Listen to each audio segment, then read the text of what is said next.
9:05 po ng gabi.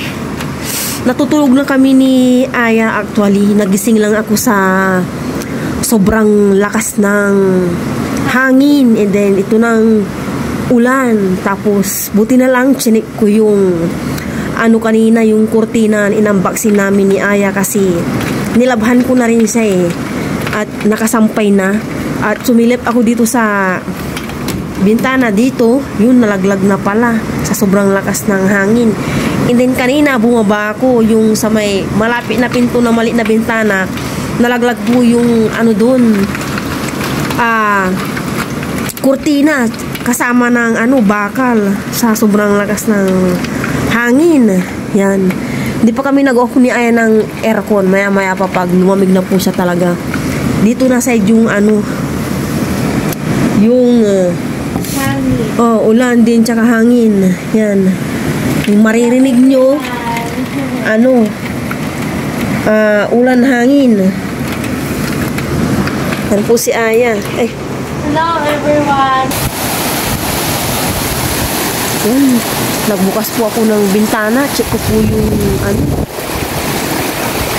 ulan hangin. Doon po, parang binabagyo yung tingnan mo yung dito ya doon sobrang lakas po. Hindi na po ako nag-ilaw. Tingnan mo yung ulan doon, kita mo? Parang usok, no? Diba? Parang usok. Para pong usok yung ulan na bumababa doon sa may soil dryer. No? Maya mo nag-click ako dito. Malakas po yung hangin tsaka ulan.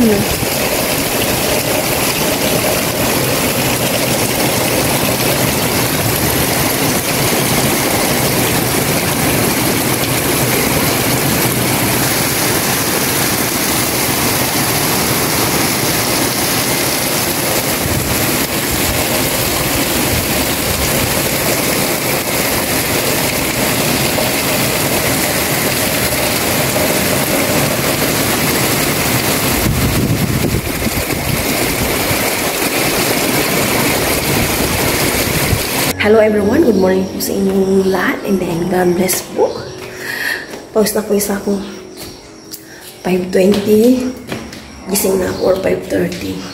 Gusto ko man matulog, hindi na makatulog kahit yung tulog ko kagabi is putol-putol kasi nag-brown out po. Mga 11 na siguro nagkailaw. Hindi naman umilabot ng 2 hours. Gawa siguro kasi ng alam mo yun, umuungol na yung hangin, tsaka ang lakas-lakas. Dito na side yung hangin. Yan. 6:35 na po ng umaga. Yung cortina na nilabahan ko kahapon, kala ko hindi nadumihan. Nilaban ko ulit. Nakasampay na. Sa terrace naman, nilabahan ko yung kumot namin ni Aya. Dito na lang ako at matirik na po yung araw. Nahugasan po yung terrace tsaka dito na side namin. Tulog na tulog pa po si Aya. Ayun. Maano na po yung kapaligiran. For sure hindi na to malikabo. Yung lupa dyan hindi na bitak-bitak. Kung dati bitak-bitak pag umulan. Ngayon hindi na siya na-absorb agad. Yung patak ng ulan. Maputik na. Tapos sa may may bukid. Yun maputik na. Malamig pa po yung simoy ng hangin. Yan. May nakababad akong labahin. Inuna ko lang yung mga kurtina at saka yung dalawang kumot. Madali lang naman siyang labahan. Kape po tayo. Kape-kape. Bawala na po mag-biscuit kay Aya. Para makainin ako ng mga yan.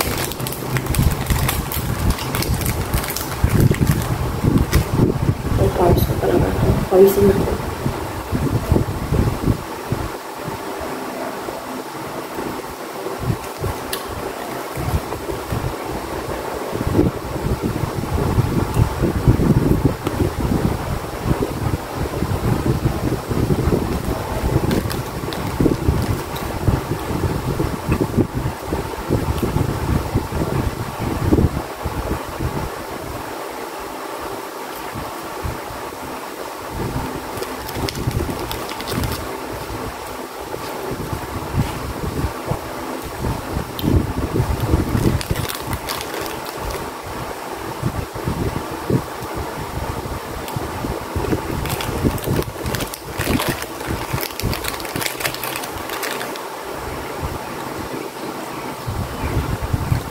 Ngayong hapon naman, magtatanggal ako ng bedsheet punda.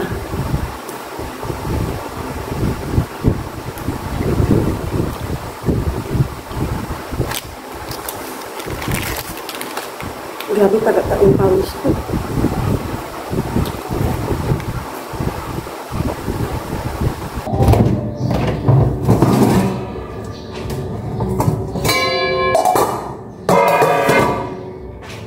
Wala na akong gagawin. Magluluto na ako ng sinigang na pork. Ito, 1/2 to. Nakaligo na kami ni Aya. 9:35. Mag-ano muna ako dito ng aking panggisa. Wala na akong pangsabaw na sibuyas.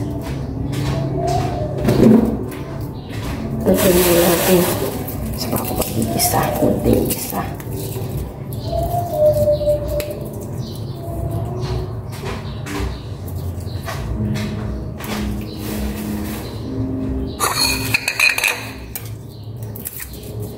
Bumili ako ng kangkong. Ito, 10 pesos. Ipapaugat ko yan tapos idadagdag ko sa tinanim ko.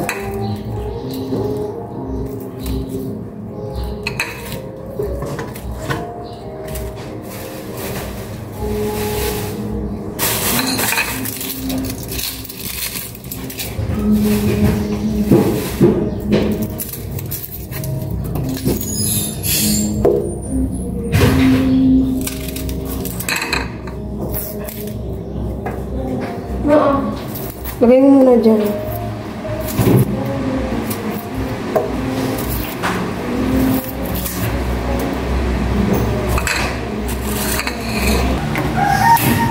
Magluluto na ako.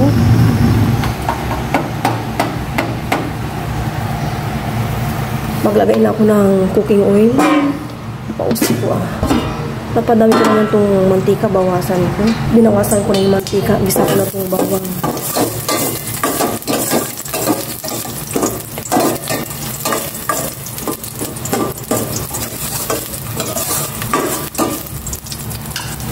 Sibuyas.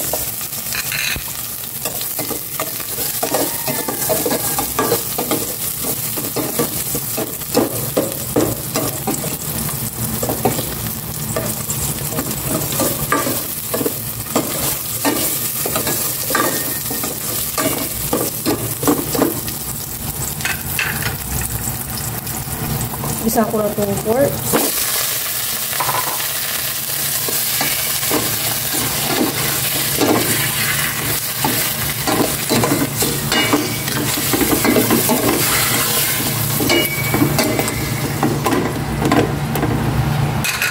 Gisa ko na.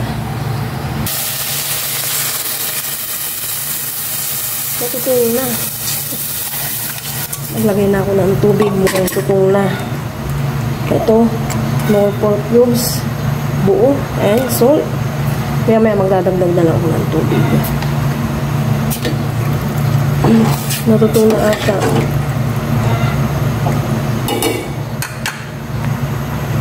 Kuhanan ko na itong kangkong na nabili ko. Sa ngayon, bibili-bili pa ako. At hindi pa madawon or wala pa mapagkukuhanan ng aking tinanim. Kulang yung gulay ng aking sinigang na pork. Kangkong tsaka tag-isang gabi, parang pabulok naman na ata. 20 pesos po ito.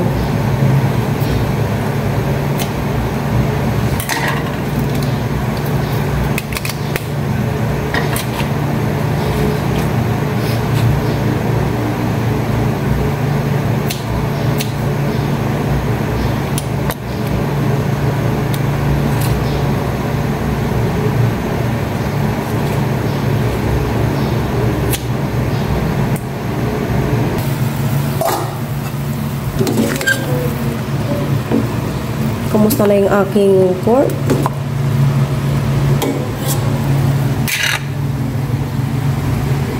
Yun, malambot na. Ilagay ko na itong nag-iisang gabi. Ini-slice ko sa guys. Lagay ko na rin itong ano, sinigang mix powder. Malit lang to kaya dadagdag ako ng isa dito. Yan. Kung maasim kasi may ano kami ni Aya. Ubot sipon ako si Aya sipon. Naway hindi siya matulad sa akin. And then, tikman ko nga yung asim. Sakto na yung asim. Mamaya yung ano naman, kangkong.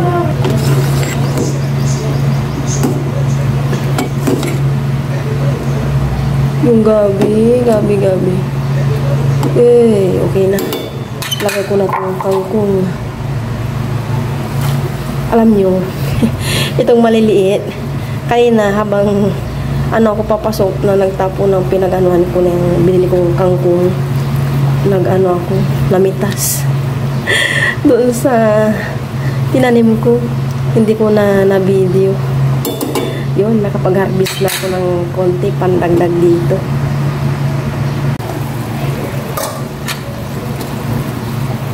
Luto na ang aking sinigang na pork. Tikman ko yung lasa.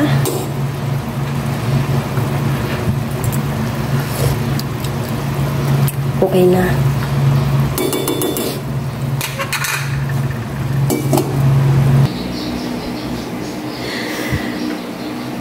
Kakain na po kami ni Ayan ng guys. Sabay na po kami. Kain po tayong lahat. Ito na po yung isawa. Pray mo natin, Lord. Maraming salamat po sa araw na ito. Kasi mga ngayon pinagkakaroon po sa amin. Nawal po kami nila po kami sa amin mga kama. Ano po yun? Ano po yung sabak? Cheers na sa sabaw niya. Sakto. Cheers. Thank you na po. So, para po sa inyo. Kahit po tayo.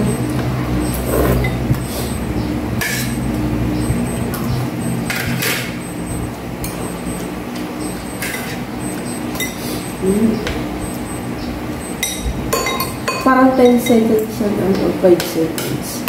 Bilangin mo yung pagkatut-tut sabi mo. 20 ma, binilang ko. Ang tagal naman. Up to 20 ma. Binilang ko. Kumain ka na. Pero nung binilang ko, 19 nga, kulang. 20 seconds? Tumutulong din si school eh. Okay.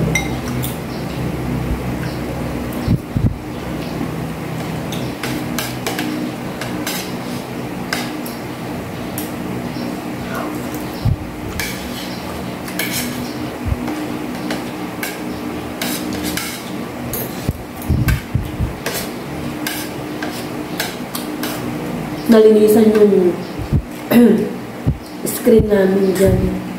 Kasi sobrang lakas ng ulan. Tsaka ganyan yung hangin. Yung linaw-linaw yung no?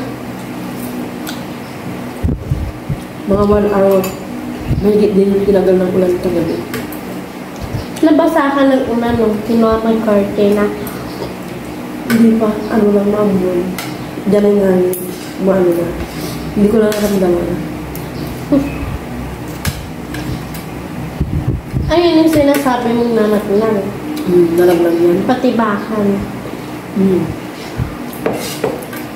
Sinara ko nga yun dyan banda. Pero bakit hindi na natin ngayon? Hindi ako. Muna dito ako sa baba. Binabag mo kung sino. Kasi nga pagkasilip ko dyan, laglagan niya. Inipit mo ba yun, ma? Nakaipin.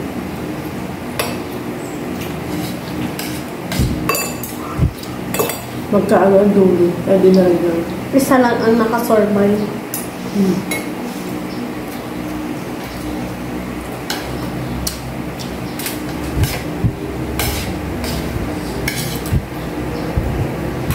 Ano ka lang sa bawa?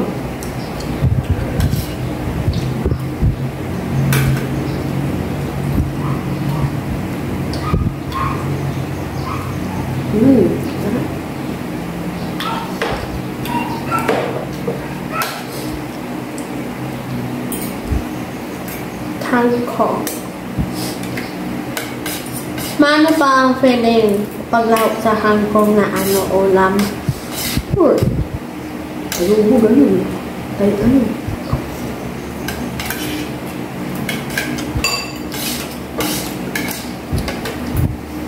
Parang kita sama. Mamaya na. Pwede ko sa'yo, oh. Ako, ako.